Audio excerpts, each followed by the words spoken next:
Venez avec moi. Voyageons dans notre voisinage cosmique. Nous le voyons toutes les nuits. La Lune, une fidèle compagne. Nous avons même envoyé des émissaires robotiques se promener sur leur surface. Sommes-nous prêts à regarder plus en profondeur? Préparez-vous à être émerveillés par les secrets les plus fous du système solaire. C'est un endroit dynamique, violent et absolument étrange. C'est un endroit où il pleut des pierres précieuses, où les mondes sont cuits vifs. Ce ne sont pas des contes de science-fiction, ce sont des vérités étonnantes. Nous voyagerons des profondeurs écrasantes des géantes gazeuses à la surface brûlante de notre plus proche voisine planétaire. Et la pure, l'incroyable merveille de l'univers que nous avons le privilège d'habiter. Alors, attachez vos ceintures. Notre voyage commence maintenant. Nous sommes les observateurs doués de conscience qui peuvent enfin commencer à lire ces chapitres. Notre destination, le système solaire externe, les royaumes de Jupiter et Saturne. Depuis la Terre, elles apparaissent comme de majestueux joyaux. Jupiter, orné de nuages tourbillonnants et de sa grande tache rouge, une tempête plus grande que la Terre. Saturne, la merveille annelée, une icône de beauté céleste. Ce ne sont pas de doux géants, mais des mondes d'une puissance inimaginable. Imaginez plonger dans leurs atmosphères. En descendant à travers des couches de nuages d'hydrogène et d'hélium, la pression monte sans relâche. Ici, des matériaux familiers se comportent de manière étrange. L'ingrédient clé, le carbone. Dans les atmosphères de Jupiter et de Saturne, il existe sous forme de gaz méthane. De colossales tempêtes d'éclairs brisent le méthane, libérant des atomes de carbone pour un voyage transformateur vers le bas. Tirés par une immense gravité, la pression et la température augmentent. La destination. Un état de matière précieux. La suie devient cristal. Le voyage vers le bas continue au cœur de la tempête. La pression monte, comprimant la suie de carbone qui tombe. Sous cette compression titanesque, la suie commence à changer. Leurs liaisons se réorganisent en une forme plus stable, plus organisée. La suie noire est compressée en graphite. La pluie de graphite continue sa chute. La température est de milliers de degrés Celsius. La pression intense force les atomes de carbone dans un réseau cristallin rigide et imbriqué. C'est le moment de la création. Il est devenu un diamant. Nous parlons d'une pluie continue de diamants à l'échelle planétaire, tombant à travers un ciel que vous ne pourriez jamais voir, sur un monde que vous ne pourriez jamais visiter. Les scientifiques estiment que le processus pourrait créer jusqu'à 1000 tonnes de diamants chaque année sur Saturne seul. Ils continuent leur descente vers un destin encore plus étrange. Les grêlons de diamants, aussi gros que le poing, poursuivent leur chute à travers l'atmosphère profonde. En approchant de l'intérieur profond de la planète, ils rencontrent des conditions extrêmes. Les cristaux de diamants solides fondent et se transforment en liquide. Imaginez, au cœur de Jupiter et de Saturne, une couche où il pleut littéralement du diamant liquide. C'est un océan de diamants qui s'accumule en profondeur. Au fur et à mesure que cette pluie de diamants liquides tombe, elle pourrait influencer le puissant champ magnétique de la planète. Les motifs que nous voyons sur Jupiter et Saturne ne sont que l'expression la plus externe de ce monde incroyable et caché.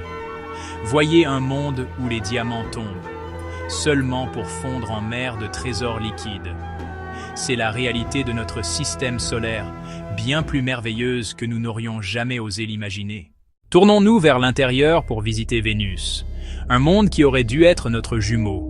Elle a presque la même taille que la Terre, avec une masse et une densité similaires. Pendant des siècles, les astronomes l'ont imaginée comme un paradis luxuriant et tropical. Mais Vénus n'est pas notre sœur. C'est une vision de l'enfer. La surface de Vénus est la plus chaude de notre système solaire. Qu'est-ce qui a si terriblement mal tourné? La réponse réside dans son atmosphère, composée presque entièrement de dioxyde de carbone. La planète est victime d'un effet de serre galopant qui a fait bouillir ses océans. C'est une leçon profonde et un exemple frappant de la façon dont le climat d'une planète peut être poussé au-delà d'un point de non-retour. Cela nous rappelle la mince ligne entre un jardin et une fournaise. Remontons l'horloge cosmique, 4 milliards d'années en arrière. Dans sa jeunesse, Vénus a peut-être été un monde très différent. Des preuves suggèrent qu'elle aurait pu ressembler bien plus à la Terre, une planète plus fraîche avec de vastes océans d'eau liquide à sa surface. Le jeune Soleil était alors plus faible, fournissant moins de chaleur. Dans ces conditions, Vénus aurait pu être habitable, peut-être pendant des milliards d'années. Il est tentant d'imaginer une Vénus sereine et bleue, une véritable planète sœur, où la chimie de la vie aurait pu commencer à s'éveiller dans ces mers chaudes et peu profondes. Mais un processus lent et inexorable était en cours, une réaction en chaîne qui allait sceller le destin de la planète. En vieillissant, le Soleil est devenu plus brillant et plus chaud, tout comme notre étoile continue de le faire aujourd'hui. Plus d'énergie solaire a atteint Vénus et la température de sa surface a commencé à augmenter. Cette chaleur accrue a provoqué l'évaporation d'une plus grande quantité d'eau de ces océans dans l'atmosphère. La vapeur d'eau, il s'avère, est elle-même un puissant gaz à effet de serre. Ainsi, à mesure que plus de vapeur d'eau pénétrait dans l'atmosphère, elle piégeait plus de chaleur, ce qui à son tour a fait que la surface est devenue encore plus chaude, ce qui a alors provoqué l'évaporation d'encore plus d'eau. C'est le début de l'emballement de l'effet de serre, un cercle vicieux qui, une fois lancé, est presque impossible à arrêter. Le cycle s'est accéléré. Un point a été atteint où les océans ont littéralement commencé à s'évaporer dans l'atmosphère. La planète entière fut enveloppée d'une atmosphère épaisse et dense de vapeur. Haut dans cette couverture vaporeuse, l'intense rayonnement ultraviolet du Soleil opéra sa propre magie destructrice. Les rayons UV étaient suffisamment puissants pour scinder les molécules d'eau, les décomposant en leurs atomes constitutifs d'hydrogène et d'oxygène. Ce processus, appelé photodissociation, se déroulait à l'échelle planétaire, détruisant systématiquement l'approvisionnement en eau de la planète. L'hydrogène, étant le plus léger de tous les éléments, était un artiste de l'évasion cosmique. Une fois libérés de la molécule d'eau, les atomes d'hydrogène n'étaient pas fermement retenus par la gravité de Vénus et ils se sont dissipés dans l'espace, perdus à jamais pour la planète. Les atomes d'oxygène plus lourds sont restés et se sont probablement combinés avec le carbone de la croûte de la planète, crachés par une activité volcanique généralisée, pour former les immenses quantités de dioxyde de carbone que nous voyons aujourd'hui. L'eau de la planète a été définitivement perdue et son atmosphère a été changée à jamais, laissant derrière elle l'enfer dense, sec et étouffé par le dioxyde de carbone qui demeure comme un monument à cette catastrophe climatique. L'effet de serre incontrôlable a laissé derrière lui un monde étranger. Le ciel sur Vénus est d'un orange-jaune sombre et oppressant, filtré par d'épais nuages d'acide sulfurique. Il pleut de l'acide sulfurique concentré qui s'évapore avant d'atteindre la surface intensément chaude. L'atmosphère dense crée des effets bizarres, érodant les roches. Se tenir à la surface donnerait l'impression d'être au fond d'une mer de gaz trouble.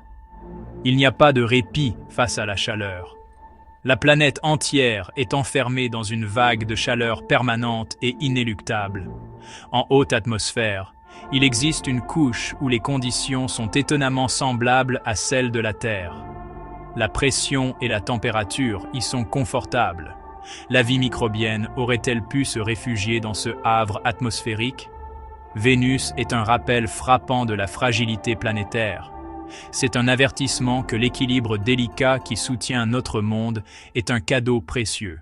Venez avec moi sur Mars, un monde qui murmure les récits d'un passé lointain. Aujourd'hui, elle apparaît comme un désert froid et desséché. Mais cachés dans ce paysage aride se trouvent les indices d'une époque radicalement différente. Une époque où ce monde n'était pas rouge, mais bleu. Une époque où l'eau liquide coulait librement à sa surface. Assez vaste pour rivaliser avec les océans de la Terre. Des explorateurs robotiques ont travaillé sans relâche pour découvrir les secrets de Mars. Ils analysent d'anciens deltas fluviaux et foreinent dans des formations rocheuses sédimentaires. L'histoire qu'ils découvrent est celle d'une profonde transformation.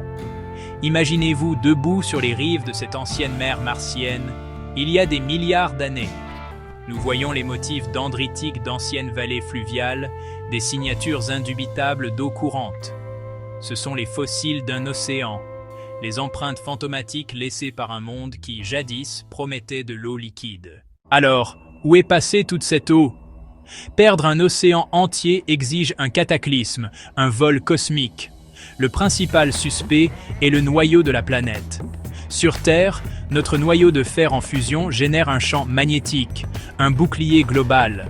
Cette magnétosphère dévie le vent solaire, protégeant notre atmosphère et nos océans. Mars, cependant, n'a pas eu cette chance. Au début de son histoire, Mars avait probablement un champ magnétique protecteur similaire. Au fil du temps, son noyau s'est refroidi et solidifié. La dynamo s'est éteinte et Mars est devenu vulnérable.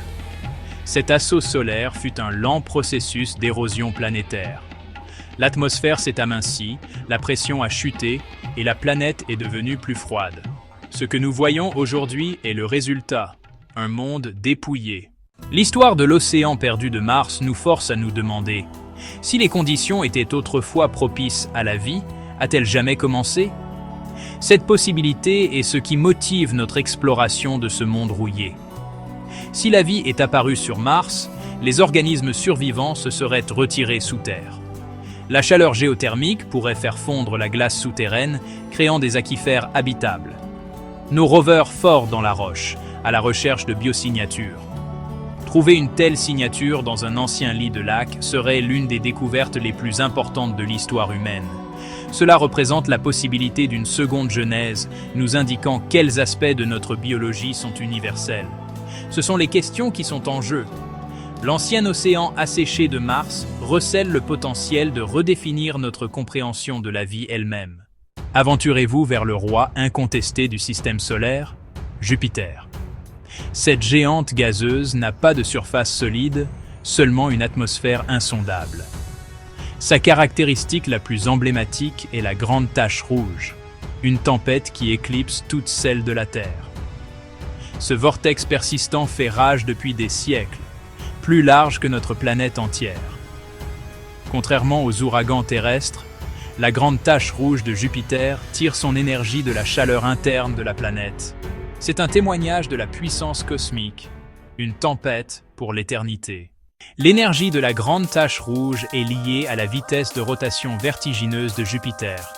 Alors que la Terre a une journée tranquille de 24 heures, Jupiter effectue une rotation en un peu moins de 10 heures. C'est le jour le plus court de notre système solaire. Imaginez un monde 11 fois plus grand que la Terre, tournant plus de 2 fois plus vite. Cette rotation rapide fait que la géante gazeuse renfle à son équateur et s'aplatit à ses pôles, ce qui en fait un sphéroïde aplati. Lorsque le nuage de gaz qui est devenu Jupiter s'est effondré, il a commencé à tourner plus vite. Cette énergie de rotation anime sa dynamique atmosphérique, organisant le temps en bandes colorées. Le Soleil se lèverait et se coucherait en moins de 5 heures. Cela crée la magnétosphère la plus puissante de toutes les planètes, près de 20 000 fois plus forte que celle de la Terre. La courte journée de Jupiter détermine son climat, sa forme et son bouclier magnétique. C'est le pouls frénétique d'une géante. Jupiter a un jour qui dure moins de 10 heures et une tempête qui dure depuis des siècles. Mais qu'est-ce qu'un jour exactement sur une planète sans surface solide? Sur Terre, un jour est mesuré par sa croûte solide. Mais sur Jupiter, il n'y a pas un tel point. Différentes parties de son atmosphère tournent à des vitesses différentes. C'est ce qu'on appelle la rotation différentielle. Les astronomes définissent un jour en se basant sur la rotation de la magnétosphère de Jupiter, liée à son intérieur profond. Le jour manquant de Jupiter est donc un jour qui manque d'une encre solide. Au plus profond, l'hydrogène liquide devient un fluide métallique. Au centre, un noyau flou de roches, de glace et d'hydrogène. Jupiter redéfinit ce qu'une planète peut être. Du plus grand des planètes de notre système solaire, nous allons maintenant voyager vers la plus petite. Voyageons vers l'intérieur, au-delà des orbites de la Terre et de Vénus, vers le monde le plus proche du Soleil et brûlé par celui-ci, Mercure. C'est une planète d'extrême, un monde de feu et de glace. Le jour, la température de sa surface monte à plus de 400 degrés Celsius, assez chaud pour faire fondre le plomb. La nuit, sans atmosphère pour piéger la chaleur, elle chute à un glacial moins 180 degrés. Pendant longtemps, nous avons pensé que Mercure était un monde géologiquement mort, une boule de roche statique et cratérisée, un peu comme notre Lune, son histoire écrite il y a longtemps est terminée. Mais nous nous sommes trompés. Notre vision moderne de Mercure a été façonnée par 2 missions robotiques héroïques. Mariner Dix dans les années 70, et plus récemment, la sonde Messenger, qui a orbité autour de la planète pendant 4 ans. La cartographie détaillée de toute la surface par Messenger a révélé quelque chose d'étonnant, quelque chose qui fait allusion à un monde dynamique et en évolution. Des falaises et des escarpements énormes sillonnent la planète, certains s'étendant sur des centaines de kilomètres et s'élevant à plus d'1 kilomètre de haut.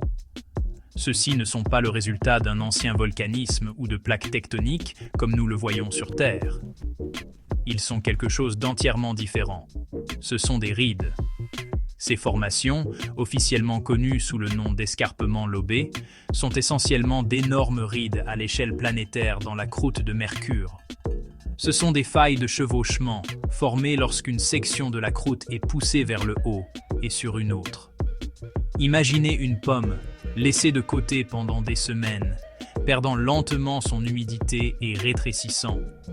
En rétrécissant, sa peau commence à se rider et à se plisser. Mercure fait exactement la même chose à l'échelle planétaire. La planète entière est en train de se contracter et ces escarpements géants en sont la preuve. Mercure est littéralement un monde en rétrécissement. Cette découverte a fondamentalement changé notre perception de la planète. Ce n'est pas une relique morte et statique. C'est un monde qui est toujours géologiquement actif, bien que d'une manière très différente de la Terre. Les forces qui façonnent sa surface ne sont pas dues au brassage d'un manteau, mais à un processus global de refroidissement et de contraction. Ces rides racontent l'histoire d'une planète perdant sa chaleur primordiale dans le vide froid de l'espace, un processus qui dure depuis des milliards d'années et qui continue à ce jour. Mercure n'est pas seulement un vestige historique, c'est un monde en mouvement, se froissant lentement sous son propre poids. Qu'est-ce qui provoque ce rétrécissement planétaire ? La réponse se trouve profondément à l'intérieur de la planète, dans son cœur énorme, démesuré. Mercure est la planète la plus dense du système solaire après la Terre, et pour une bonne raison. Elle possède un noyau métallique absolument colossal par rapport à sa taille. Alors que le noyau terrestre représente environ 16% de son volume, le noyau de fer de Mercure est estimé à 60% de son volume, ce qui en fait plutôt une gigantesque boule de métal avec un mince revêtement rocheux. Ce noyau disproportionné domine le caractère de la planète et son évolution. L'origine de ce noyau géant est un sujet d'intenses débats scientifiques. Une des principales hypothèses suggère que dans les jours violents et précoces du système solaire, une protomercure beaucoup plus grande a été frappée par un planétésimal massif. Cet impact géant aurait été catastrophique, projetant une grande partie du manteau rocheux et de la croûte originelle de la planète, laissant derrière le noyau dense et riche en fer que nous voyons aujourd'hui. Une autre idée postule que Mercure s'est formé très près du jeune soleil chaud, où le vent solaire était si intense qu'il a simplement vaporisé et emporté les roches silicatées plus légères de sa surface, concentrant les métaux plus lourds. Quelle que soit sa formation, ce noyau de fer massif est le moteur de la contraction de Mercure. Comme tout objet chaud, le noyau s'est refroidi régulièrement au cours des 4,5 milliards d'années depuis sa formation, rayonnant sa chaleur dans l'espace. Au fur et à mesure que le fer en fusion se refroidit, il se solidifie. Et tout comme l'eau se contracte lorsqu'elle gèle en glace, le métal en fusion se contracte et devient plus dense en se solidifiant. Ce processus lent et continu du noyau externe liquide se solidifiant sur le noyau interne solide fait que la planète entière se contracte en volume. La croûte de la planète, déjà solide et cassante, n'a nulle part où aller. Alors, elle se déforme. L'immense contrainte compressive s'accumule dans la croûte jusqu'à ce qu'elle se fracture, poussant une partie sur l'autre, créant les escarpements lobés que nous voyons à la surface. Les observations de Messenger suggèrent que le rayon de la planète a diminué de pas moins de 7 km au cours de son existence. Ce n'est pas seulement un processus ancien. Certains des escarpements semblent remarquablement frais, traversant des cratères plus jeunes, suggérant que Mercure est toujours en contraction active aujourd'hui. Le visage ridé de Mercure est une conséquence directe et visible du refroidissement de son gigantesque cœur de fer, un événement géologique au ralenti qui se déroule à l'échelle d'un monde entier. L'idée d'une planète qui rétrécit est une idée profonde. Cela suggère que l'évolution planétaire n'est pas une histoire achevée et terminée. Les mondes de notre système solaire ne sont pas des pièces de musée statiques. Ce sont des corps dynamiques et actifs, chacun avec sa propre histoire en cours. L'histoire de Mercure est celle d'une contraction thermique, un processus silencieux et implacable qui continue de remodeler sa surface. Le sol sous les pieds d'un hypothétique futur visiteur serait, dans un sens très réel, instable. La planète est toujours en train de se stabiliser, toujours en train de s'adapter à son propre refroidissement. La formation d'une nouvelle escarpe serait un Mercure tremblement de terre, un événement sismique à l'échelle planétaire. Cette activité continue a des implications fascinantes. Elle brosse le tableau d'un monde pris entre le feu et la glace, entre son passé chaud et son futur froid. Le refroidissement du noyau ne provoque pas seulement des rides, il contribue également à générer le champ magnétique faible mais complexe de Mercure. Contrairement au champ terrestre qui est généré par un noyau externe en pleine ébullition, le champ de Mercure est considéré comme généré par un ballottement plus subtil dans une fine enveloppe de son noyau liquide restant. Le fait qu'elle ait un champ magnétique est déjà une surprise, et un autre indice que son intérieur n'est pas entièrement gelé. L'étude de la contraction de Mercure offre une fenêtre unique sur l'histoire thermique des planètes terrestres. En étudiant la taille, la distribution et l'âge de ces rides, les scientifiques peuvent modéliser la vitesse à laquelle la planète s'est refroidie au fil du temps. Cela nous aide à comprendre non seulement Mercure, mais aussi les processus fondamentaux qui régissent l'évolution de tous les mondes rocheux, y compris le nôtre. La Terre perd également de la chaleur de son noyau, mais sa géologie est dominée par la tectonique des plaques, un processus qui recycle la croûte et soulage le stress d'une manière différente. Mercure, étant une planète à plaque unique, n'a pas de tel exutoire, de sorte que le stress se manifeste par ses spectaculaires rides globales. Alors, la prochaine fois que vous regarderez une image de Mercure, ne voyez pas seulement un rocher désolé et criblé de cratères. Voyez une planète vivante, animée par les forces lentes et puissantes du refroidissement planétaire. Ne voyez pas les rides comme des cicatrices d'un passé ancien, mais comme des preuves fraîches d'un monde encore en train de se former. C'est une forme d'activité géologique subtile et silencieuse, mais c'est une activité néanmoins.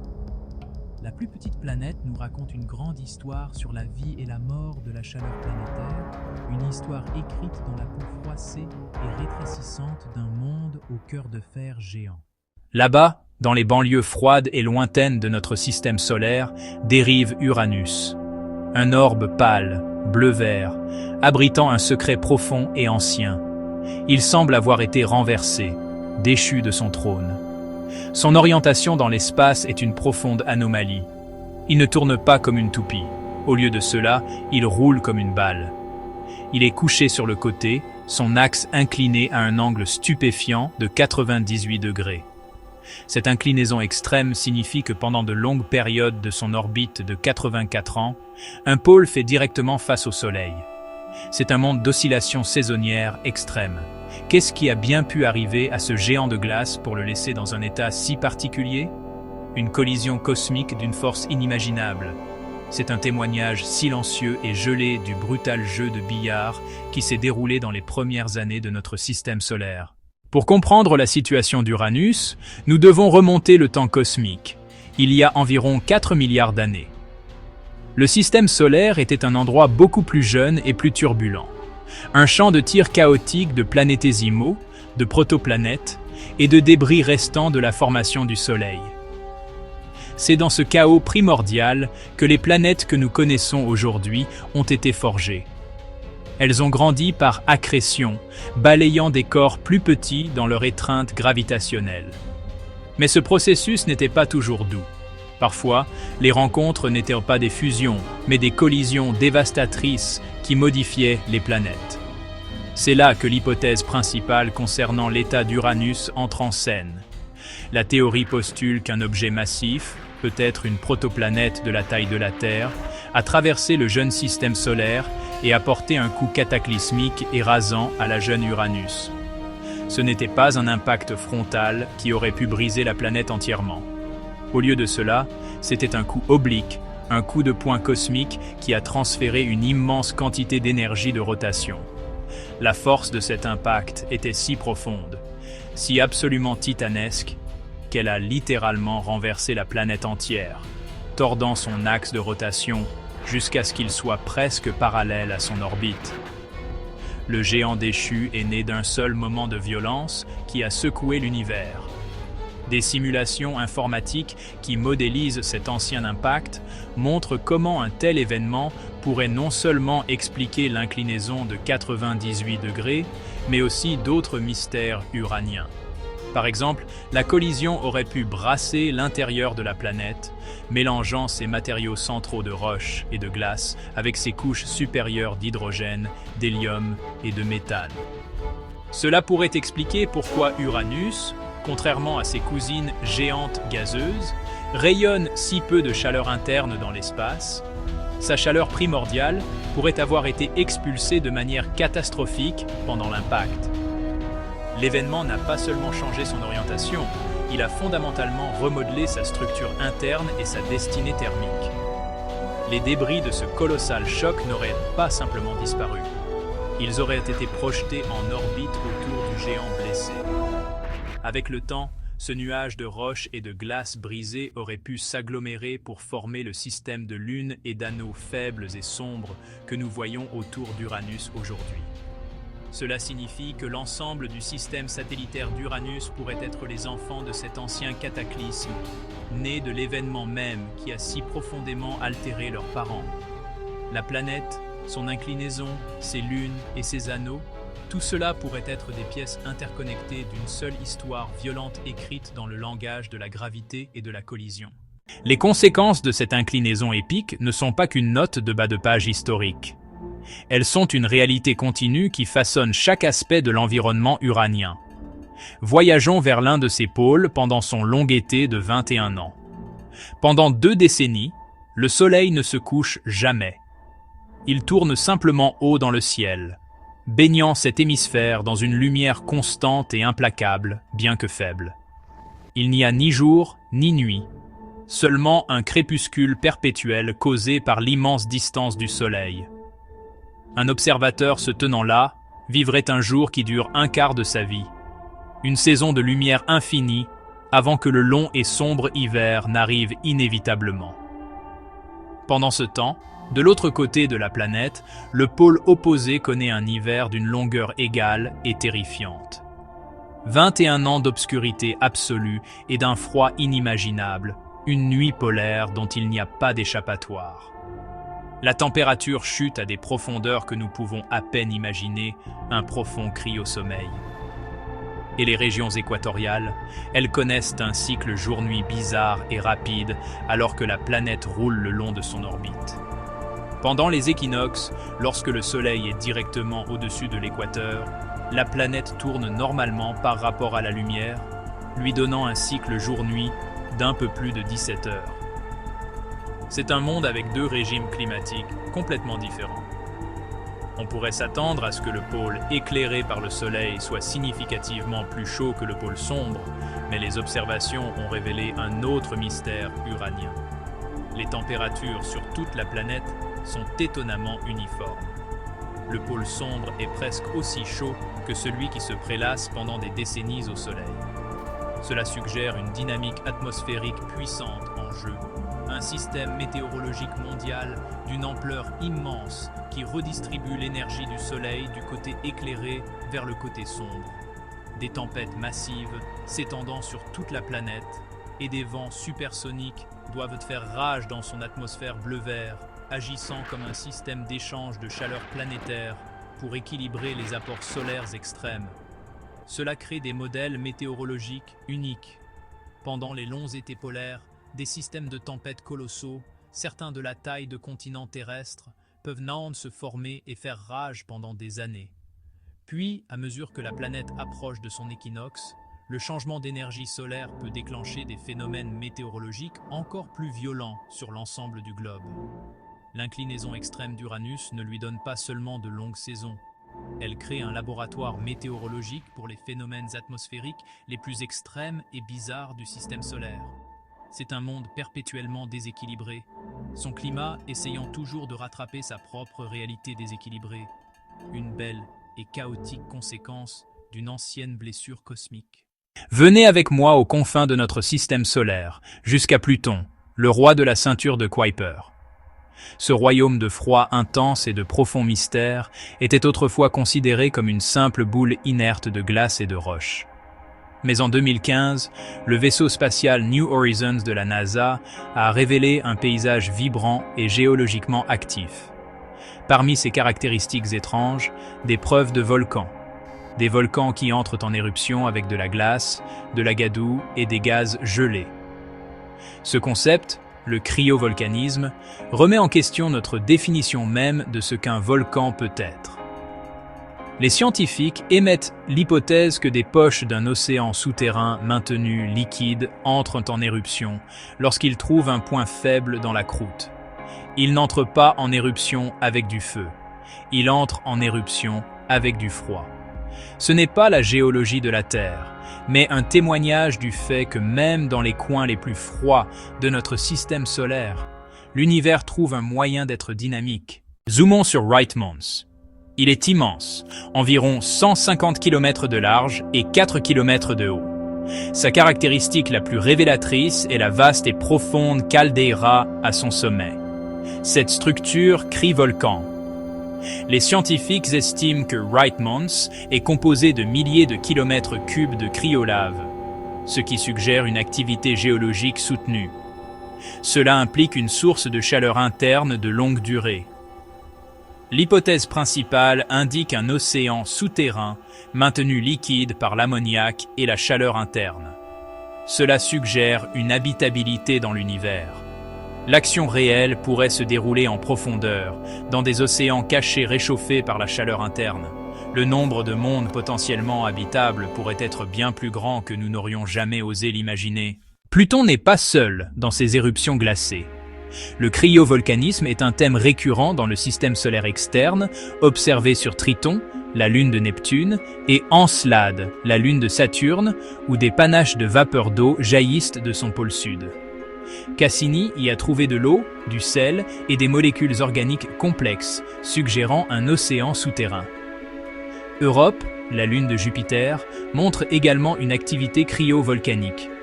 Ces mondes actifs suggèrent que la vie pourrait prospérer dans des océans souterrains alimentés par l'énergie chimique, nous rappelant que la prochaine grande découverte pourrait nous attendre dans les endroits les plus inattendus.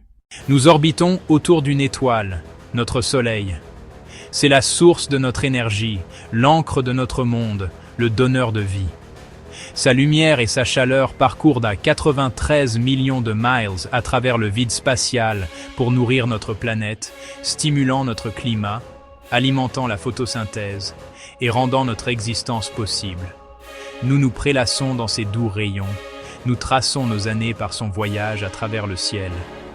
Il semble si constant, si fiable, si bienveillant. Une présence stable et inébranlable dans nos vies. Mais cette perception d'une étoile calme et paisible est une dangereuse illusion, née de la chance cosmique de vivre une période relativement calme de sa longue vie, souvent violente. Le Soleil est une étoile, et les étoiles ne sont pas paisibles. C'est une gigantesque boule de plasma surchauffée en ébullition, un four nucléaire continu convertissant l'hydrogène en hélium dans son noyau. Ce processus libère une quantité d'énergie qui, honnêtement, éclipse tout ce que l'humanité a jamais conçu. et cette énergie n'est pas libérée de manière parfaitement lisse et uniforme.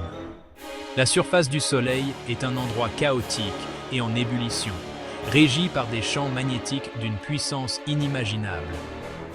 Ces champs, générés par le flux de plasma électriquement chargé au plus profond du Soleil, se tordent, s'emmêlent et se tendent comme d'immenses élastiques cosmiques.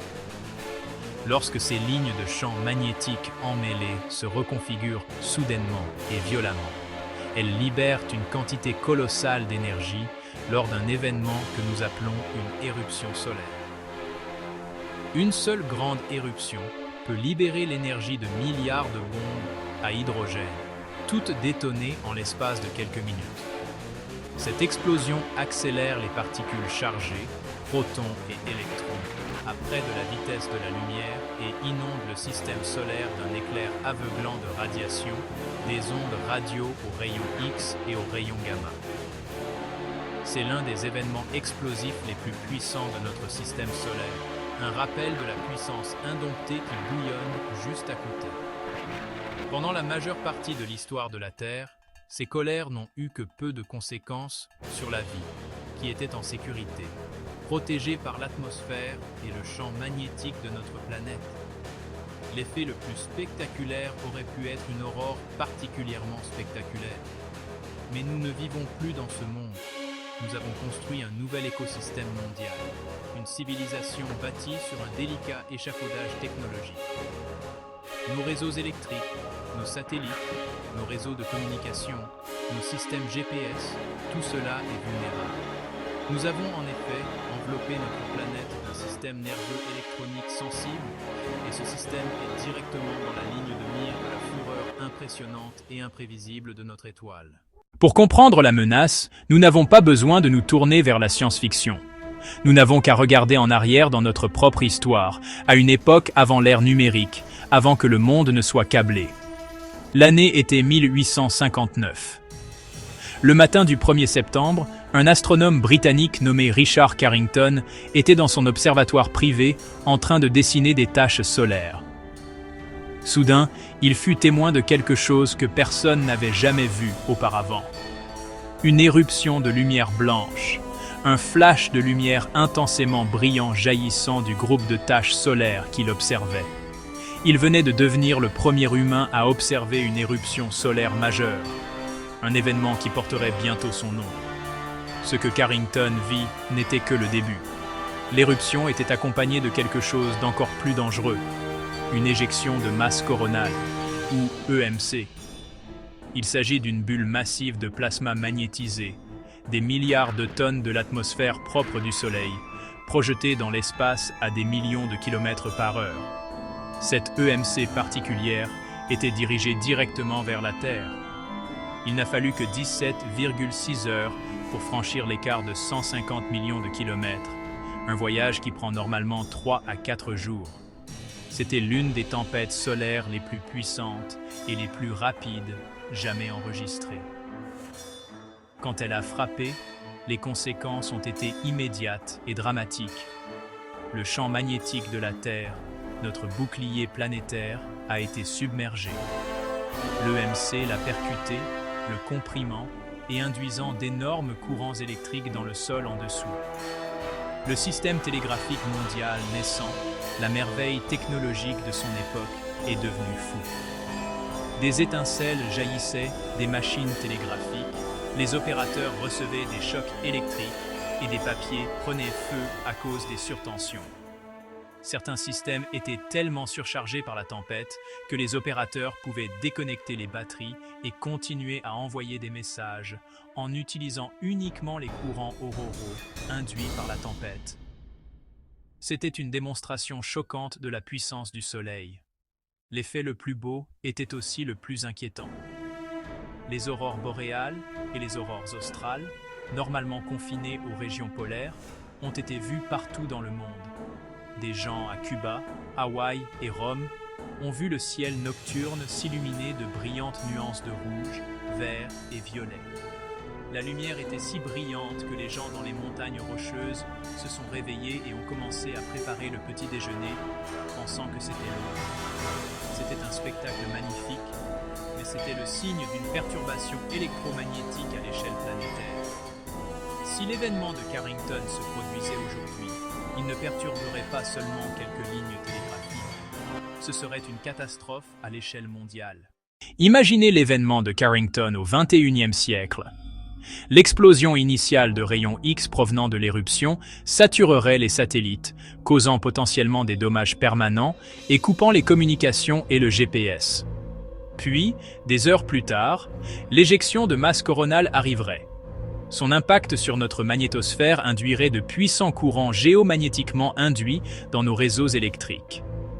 Les transformateurs, l'épine dorsale de notre système de distribution électrique, surchaufferaient et fondraient.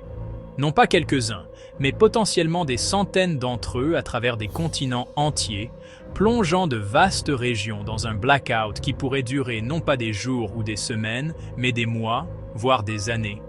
Sans électricité, notre monde moderne s'arrête. Plus d'eau potable pompée vers nos maisons. Plus de réfrigération pour la nourriture ou les médicaments. Plus d'hôpitaux fonctionnels. Plus de systèmes financiers, car les distributeurs automatiques et les réseaux de cartes de crédit s'éteignent. Plus de carburant pompé dans les stations-service. Plus d'internet, plus de télévision, plus de radio, plus de téléphone. Ce serait une défaillance en cascade de tous les systèmes interconnectés qui soutiennent notre société. Un rapport de 2013 de Lloyds de Londres estimait que le coût d'un tel événement pour l'économie des États-Unis seul pourrait s'élever à 2600 milliards de dollars, avec un temps de récupération de 4 à 10 ans. Vous pourriez penser que c'est une possibilité lointaine, un événement qui n'arrive qu'une fois par millénaire. Mais vous auriez tort. Le 23 juillet 2012, une tempête solaire d'une intensité comparable à celle de Carrington a éclaté du Soleil.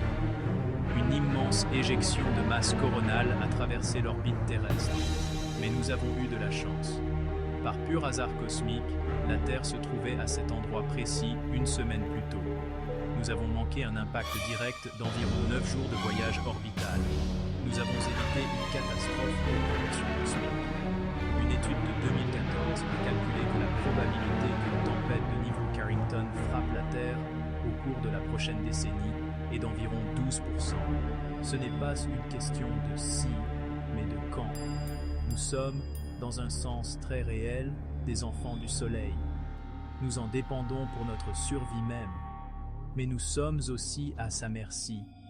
Nous vivons sur le fil du rasoir de son tempérament, prospérant dans son calme, mais totalement vulnérables à sa fureur.